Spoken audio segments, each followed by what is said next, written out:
High guys, আমরা চলে আসলাম শঙ্করদার বাড়ি, সেই মাছপাড়া কাঁঠালবাড়িয়া। এখানে এসে দেখি কি মেকআপম্যান আমাদের দীপকদা পরিহাস ফেল করাতে দীপকদা মেকআপম্যান হয়ে গেছে আজকের যাত্রার। এই যে গোসাইবাবুকে মেকআপ করতেছে সে। এই যে দেখো, যাত্রা শিল্পীরা সব অপেক্ষায় আছে মেকআপ করার জন্যে, বসে বসে আছে।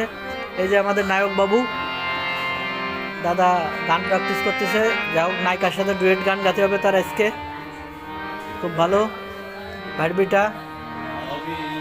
ও যে রাম সাহেব আর এক গায়ক, আজকের ওয়াগান ভাঙা সেই মাইকেল আনন্দবাবু। এই তোমার টাক ডাকো। হ্যাঁ, এবার বলো তুমি আজকে কি অভিনয় করতেছো? ঢাকায় বলো, কি জানো, কি অভিনয় করছো? ভুলে গেছে। ভুলে গেছো তোমার নাম? না, আজকে যাত্রা পালাই। খুব ভালো। সুকান্ত। সুকান্ত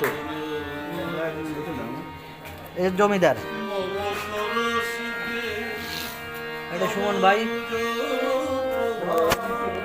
আমি আছি।